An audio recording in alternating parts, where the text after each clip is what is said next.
The reason why we either need a false victory or a false defeat here is because we want to up the stakes in the story. And that's the second function of the midpoint. So if the fun and games section was all about chasing what they want or that external thing that they want to accomplish or get, the midpoint ups the stakes and the protagonist realizes that time is running out or that they can't mess around anymore. So it's time to get serious. And the cool thing is that we can kind of look to our genre for what this midpoint should be or what kinds of things should happen around the midpoint or during the midpoint. Welcome to the Fiction Writing Made Easy podcast. My name is Savannah Gilbo, and I'm here to help you write a story that works. I want to prove to you that writing a novel doesn't have to be overwhelming. So each week, I'll bring you a brand new episode with simple, actionable, and step-by-step strategies that you can implement in your writing right away. So whether you're brand new to writing or more of a seasoned author looking to improve your craft, this podcast is for you. So pick up a pen and let's get started. In today's episode, we're going to continue going through the 15 beats of Blake Snyder's Save the Cat story structure template. Specifically, we're going to focus on the beats that make up the first half of Act 2 or the first half of the middle section of your story. We're also going to look at how these beats show up in two different YA stories, The Hunger Games and Everything Everything. I chose these two stories because although they're both YA, they're both different types of stories. The Hunger Games is more action-oriented, where Everything Everything is more of a love story. So I think they're going to be an interesting case study for us to look at as we go through the beats in the Save the Cat method.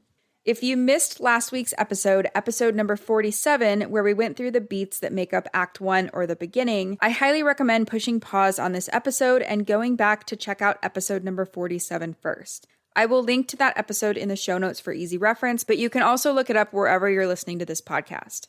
As a quick recap of that episode, we talked about Act 1, which was all about introducing your protagonist, establishing his or her goal and motivation, and how their inner obstacle or their inner conflict is showing up in their current life. The last beat we went over in the last episode was the break into two beat. And if you remember, this was the single scene beat in which the protagonist decides to accept the call to adventure that came in the catalyst beat and leave their comfort zone or try something new or adopt a new way of thinking. Before we dive into the specific beats that make up the first half of Act 2, let's quickly talk about the purpose of Act 2 or what we're trying to achieve in the middle section of a story. Act 2 is all about your character changing. So, like we talked about in Act 1, the protagonist starts out one way, then they go on a journey in Act 2, and they come out the other side in Act 3 as a different person and, in most cases, a new and improved person. So Act 2 is the bulk of the story that takes your protagonist from who they are and what they believe when the story starts, and then transforms them into who he or she needs to become in order to succeed in Act 3. And really, this means your protagonist needs to learn a lesson or the main theme of your story. If you don't know what the theme of your story is yet or what lesson your character needs to learn, then I want you to go back and check out episode number 5 of this podcast, which is all about uncovering your story's theme. Now, in order to successfully learn the theme of your story, the protagonist is going to have to overcome or unwind their internal obstacle or some kind of lie, fear, or false belief that they have about themselves or about how the world works. So as an example, if we think about one of our case studies, Everything Everything, the theme Maddie learns is that sometimes risks are worth taking and that there's more to life than just living or surviving, however you want to put it. In order to embrace this truth, she has to overcome the lie she believes or the lie that says she's very fragile and that she can't go outside because of her condition. So essentially, she has to stop letting her condition dictate her life. And as we're about to see in Act 2, there's a whole bunch of stuff that's going to challenge this lie that Maddie believes. So you'll see that in action in just a few minutes. Okay, so going into Act 2, the protagonist needs to have agency over what they're doing. So we talked about this a little bit in the last episode. They're going to be taking a step forward to try to find or get or accomplish whatever it is that they want or the thing that they think will bring them happiness and fulfillment or the thing they think will solve their problems. But in Act 2, they're going to go about this in the wrong way. In other words, they're going to try and fail to achieve their goals multiple times. And as they're constantly trying and failing, they're going to have to pivot their tactics or their approach until they're finally able to overcome their internal obstacle at the end of Act 2. Now, we'll see how this plays out in both case studies, but I just wanted to set the stage and show you the overall shape of Act 2 before we dive into the details. What I want you to pay attention to as we go through the beats that make up the middle section of a story is how these beats put pressure on your protagonist until he or she changes.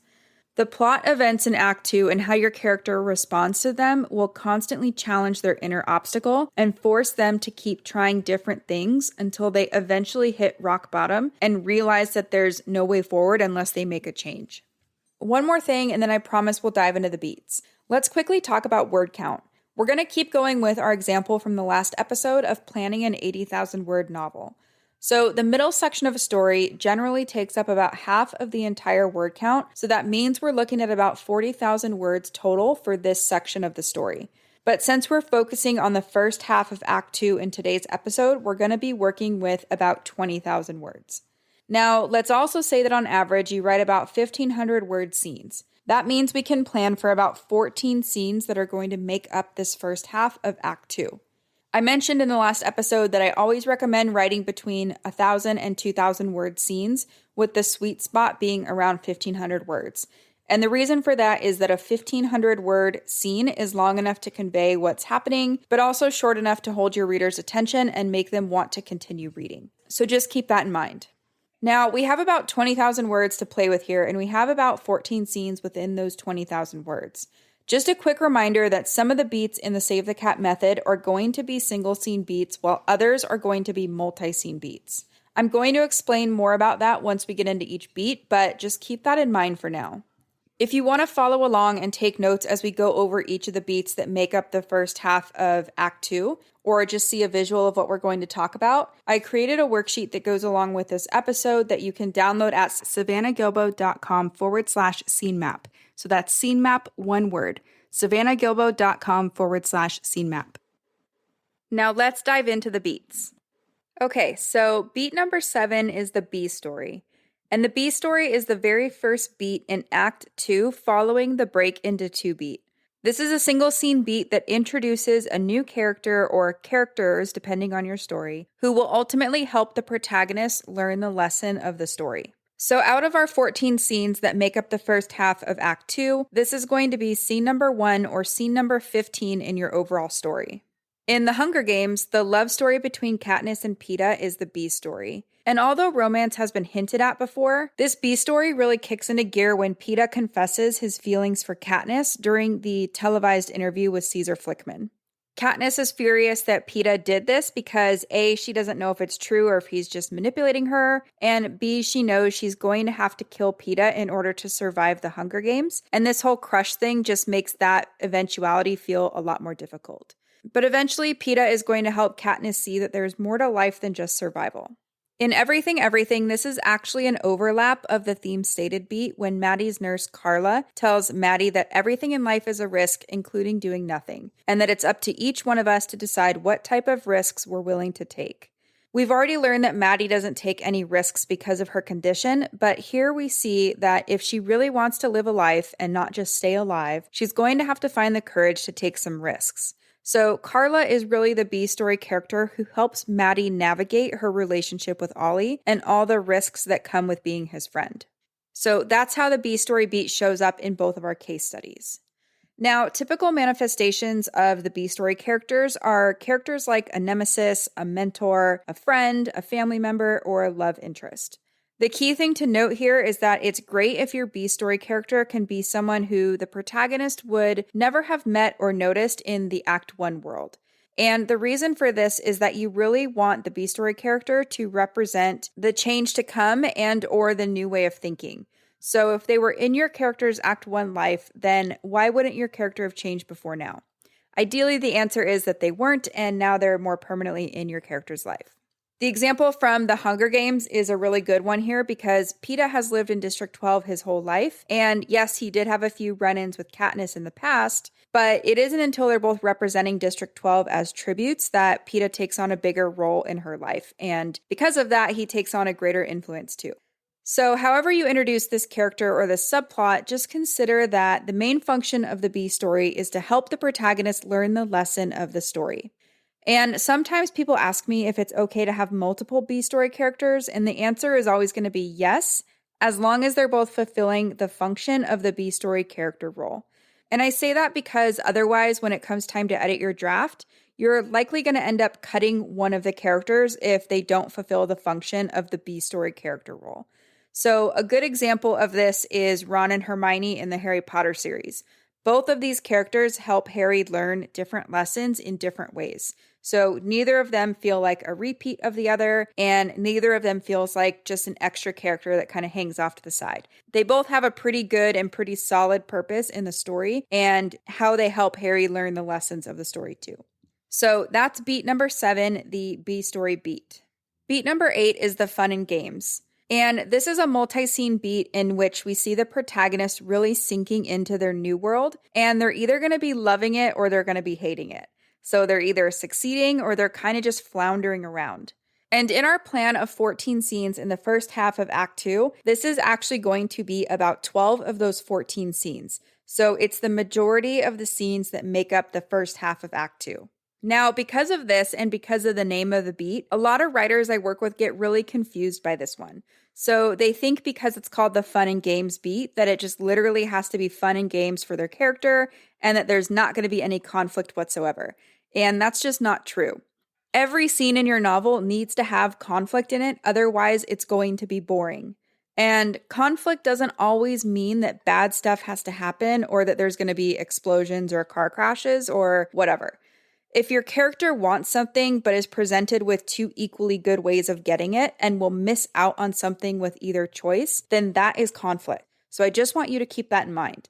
Sometimes it's about conflict in terms of what the character wants right now and what they're expecting to happen. I did a whole episode about how to write a well-structured scene that goes into more of this. So if you want to go and listen to that, it's episode number 40, and I will link to that one in the show notes for easy reference too. Something else I want to point out too is that this section isn't always about the character. It's also about how your reader is experiencing this part of the story. So whatever happens in this part of the story is probably part of the reason why the reader was drawn to your story in the first place. So in the Hunger Games, for example, the story is about a girl who goes into the Hunger Games and has to fight for her life, right? So part of the purpose of this section is to deliver on the premise of your story. In Everything, the premise of the story is a girl's cooped up in her house and she meets a boy who changes her life. So this section of Everything is delivering on that promise too. So sometimes thinking about it in terms of fun and games for the reader is more helpful than thinking about it in terms of fun and games for your character. Because reading about a character who's struggling to kind of find their footing in this new world is going to be interesting and engaging for readers, even if it's not all fun and games for your character. Another way to think about this too is that this is a multi-scene beat in which your protagonist is either shining in their new world or floundering in it. And those are your only 2 options. They're either loving things in the new world or they're hating things. They're either grateful that they made the decision to go on the adventure or they're really bummed and missing the old way of their life. We talked a little bit earlier about how your protagonist will be trying and failing to get whatever it is that they want. And this section is really about your protagonist attempting their initial plan for achieving their goal or for attacking their problem. As the plot throws continual challenges and conflict their way, they're going to keep failing because of whatever internal obstacle is holding them back. And this is why I highly recommend doing the character work before you go and flesh out these beats, because you're not really going to know what kind of situations or circumstances or events to throw at your character if you don't know what kind of internal obstacle or conflict they're dealing with. Now, something really important that you're going to want to decide here is whether this section takes your protagonist on more of an upward path that gets them closer and closer to success, or if it's going to be more of a downward path that brings them closer and closer toward failure. We're going to talk more about the shape of Act 2 over the course of the next few beats and in the next episode, but this is one of the key decisions you're going to want to make here because whatever path you choose, upward or downward, it's going to affect the next beat and the rest of the second act as well. So let's take a look at our case studies and whether those are upward or downward paths. So in the Hunger Games, Katniss is definitely on a downward path. She enters Act 2 firmly believing that her purpose and her goal is to survive the games and get home to protect her sister. Because of her internal obstacle, she thinks that the best way to do this is to train hard, go at it alone, and kind of just do whatever it takes to win the games. So this is the part of the story that happens when we see Katniss undergo training, she undergoes some mentoring, and even a few glamorous makeovers. She then has a sweet moment on the roof with Peta when he tells her that he knows that he doesn't really have a chance of surviving, and where he also reiterates the theme about there being more to life than just survival. And then from here, it's literally fun and games for the readers anyway, when Katniss and the other tributes enter the arena. So as I mentioned earlier, this is the promise of the premise or the reason why readers picked up this book in the first place. I won't go through every scene in detail, but essentially, Katniss's first plan is to avoid getting attached to any of the tributes since she knows she's going to have to kill them eventually, and to just focus on surviving the games. So she grabs her supplies and she camps in a tree overnight. The next day, she sees that Peta has entered into an alliance with the career tributes, and she thinks that all of his talk about dignity and all that stuff he said the night before was pretty much just a ruse to manipulate her. So Katniss continues to try to survive alone, but she experiences setback after setback from dehydration to nasty encounters with the Tracker Jackers. In Everything, Maddie is on an upward path of fun and games. So she's exchanging emails and then instant messaging with Ollie, and they're talking about small things like their favorite books and movies, all the way to more serious topics like Maddie's illness and Ollie's abusive father. Over the course of this fun and games section, we see that it's not just Maddie that needs Ollie, he actually needs her too. Eventually, Maddie asks Carla, her nurse, if she can meet Ollie in person, and if they can keep it a secret from her mother. At first, Carla says no, but eventually changes her mind because, like she said earlier, some things are worth the risk. When Maddie and Ollie do finally meet, it's clear that they're falling for each other. After they meet, Maddie starts feeling nervous because she realizes that a relationship with Ollie is something that she can never have because of her disease. So you can see that internal obstacle or that false belief she holds is getting in the way of what she wants. And just as she's about to break things off with Ollie, Carla reminds Maddie that it's okay to just be friends with him. So they don't have to have a relationship, they can just be friends. Maddie agrees, but it only lasts for a minute because the more Maddie sees Ollie, the more she falls in love with him. So they get closer and closer, and eventually Maddie's behavior starts to change. So she's more tired than usual. She's skipping evening time with her mom so that she can instant message Ollie, things like that. Eventually, Maddie and Ollie meet again, and they touch for the very first time. So this brings up a huge question for Maddie. It's now a question of what would it be like to kiss Ollie, and could she even really do it if she was presented with the chance? Now, you might be wondering, how the heck am I going to fill up 12 scenes? Well, earlier we talked about how your protagonist will be trying and failing to get whatever it is they want. So this section is really about your protagonist attempting to execute their initial plan for achieving their goal or for attacking their problems. And as the plot throws continual challenges their way, they're going to keep failing because of that internal obstacle. But they're not going to give up. So they're going to try and they're going to fail, and they're going to try and they're going to fail. So entering Act 2, I want you to consider your character's overarching goal and then consider how they might go about accomplishing that goal. And as you write each scene, ask yourself, what would my character do next based on what just happened in the current scene I'm writing and based on how they feel about what just happened in that scene? So based on what just happened and based on how they feel about it, what's their plan? And again, you can learn more about writing scenes in episode number 40, which I will link to in the show notes for you. So that's beat number 8, the fun and games beat.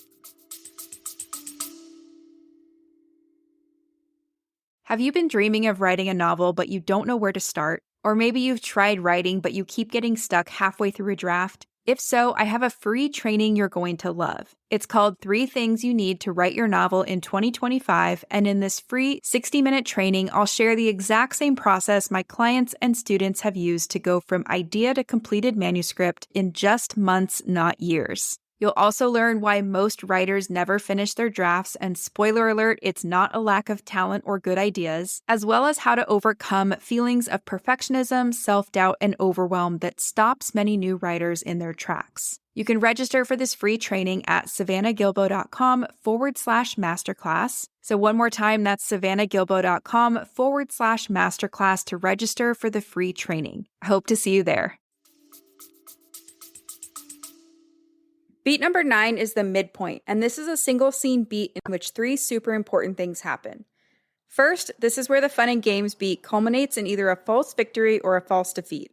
A false victory just means that the protagonist has been succeeding in the new world so far, and here at the midpoint, they have a false victory. So they've seemingly won or achieved something significant, maybe even everything they've been wanting. So everything seems to be working out according to plan. But since they haven't learned the theme of the story yet, it's a false victory because their inner obstacle is still there. A false defeat is the opposite. So if they've been floundering around in the new world so far, this would culminate in a low moment for your protagonist. Maybe they seem really far away from achieving their goal, or maybe they even achieve it and it doesn't feel good. So maybe they feel like giving up on everything. No matter how you write it, it's a false victory or a false defeat because the story isn't over and they haven't learned the lesson of the story.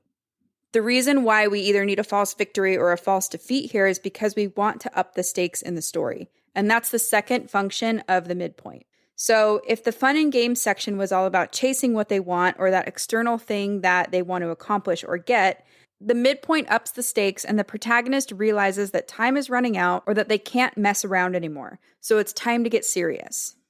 And the cool thing is that we can kind of look to our genre for what this midpoint should be or what kinds of things should happen around the midpoint or during the midpoint. So for example, in a romance story, this is when the relationship kind of amps up.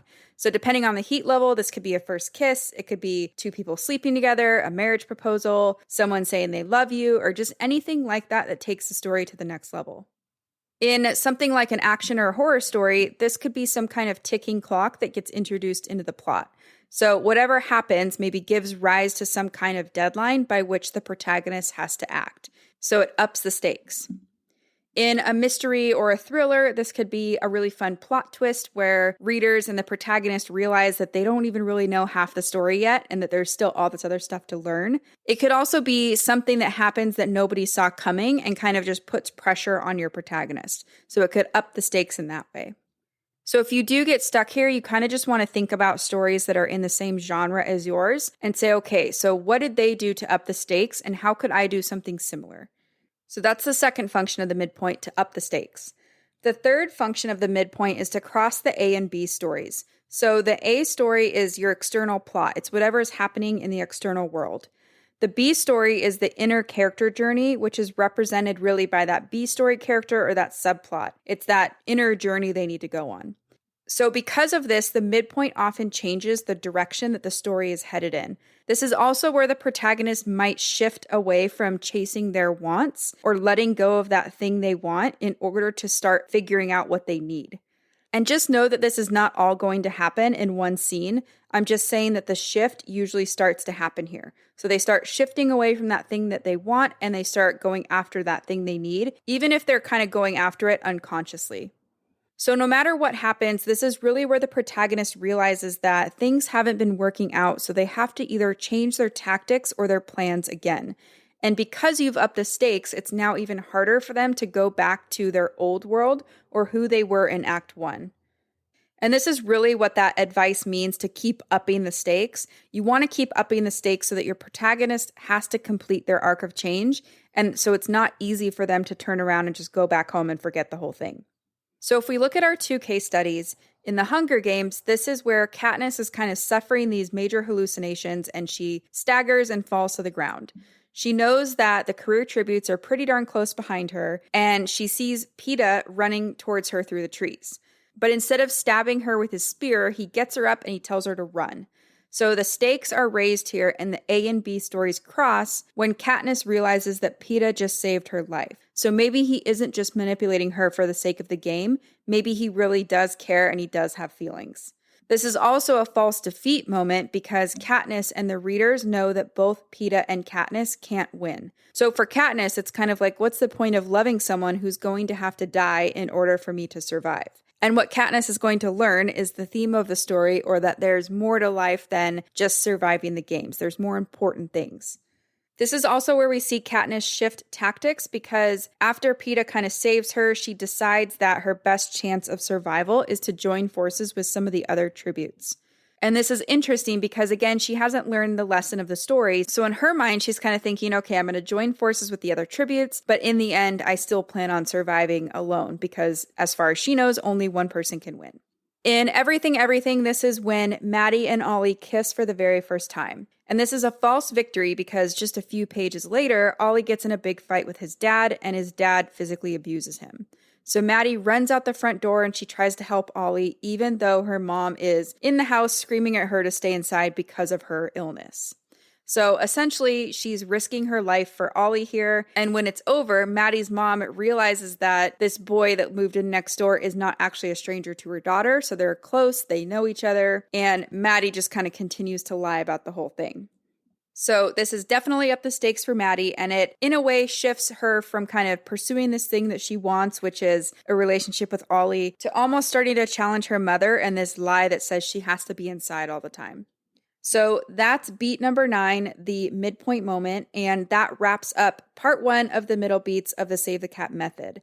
I'm going to be doing at least 2 more episodes where we walk through the beats that make up the second half of the middle, and then the beats that make up the end of a story as well, so stay tuned for that if you're interested in this method. But for now, let's recap the beats we just went over that make up the first half of the middle section of your novel. And remember that if you're using the same math that I used as an example, this is going to be about 20,000 words and about 14 scenes at 1,500 words apiece. The first thing we talked about is the overall purpose of Act 2, and really it's all about forcing your character to change. So the whole of Act 2 is the bulk of your story that takes your protagonist from who they are and what they believe when the story starts and transforms them into who he or she needs to be in order to succeed in the third act. So the first beat we went over is beat number 7, and that's the B story. And this is just a single scene beat that introduces a new character or characters, depending on your story, who will ultimately help your protagonist learn the lesson of the story. And remember that with each one of these beats, this has to be a complete scene, so it's not just introducing a character, it's introducing a character in the context of a scene. Beat number 8 is the fun and games beat. And this is a multi-scene beat in which we see the protagonist really sinking into their new world, and they're either going to be loving it or they're going to be hating it. They're going to be succeeding or they're going to be floundering and kind of flailing around. And as we talked about earlier, this is the promise of the premise. So we're really showing readers here what they picked up your novel for. And even if it's not fun for your character, it's definitely going to be fun for your reader. In our roadmap of 14 scenes for the first half of the middle, this would take up about 12 of those 14 scenes. Beat number 9 is the midpoint, and this is a single scene beat in which 3 super important things happen. So first, this is where your fun and games section culminates in either a false victory or a false defeat. Second, this is where we up the stakes for your protagonist and make it even harder for them to go back to who they were in the Act 1 world or to just turn around and go back, period. And the third function is to cross your A and B stories, so to kind of help your protagonist start to shift away from that external thing that they want and to start pursuing the thing that they really need that will really bring them happiness and fulfillment or completion or whatever it is that they really need. As a reminder, if this structure resonates with you, there are a few really fantastic books that you can check out that I will link to in the show notes for you. My personal favorite is Save the Cat Writes a Novel by Jessica Brody, but there's also the original Save the Cat book by Blake Snyder too. Both are awesome and both go into way more detail than I can do here. And if this structure doesn't resonate with you, that's okay too. There's no right way to plot out a novel. Either way, I hope you enjoyed this episode and that it got the creative juices flowing. If you want to download the freebie that goes along with this episode, you can head over to savannahgilbo.com/scene map. So that's scene map, one word, savannahgilbo.com/scene map. So that's it for today's show. As always, I want to thank you so much for tuning in and showing your support. If you want to check out any of the links I mentioned in this episode, you can find them over at savannahgilbo.com/podcast. And if you haven't done so already, make sure you subscribe to the show because there's going to be another brand new episode coming out next week. If you're an Apple user, I'd really appreciate it if you took a few seconds to leave a quick rating and review. Your ratings and reviews tell iTunes that this is a podcast that's worth listening to. And in turn, that helps this show get in front of more fiction writers just like you. So that's it for today's show. I'll be back next week with a brand new episode. Until then, happy writing.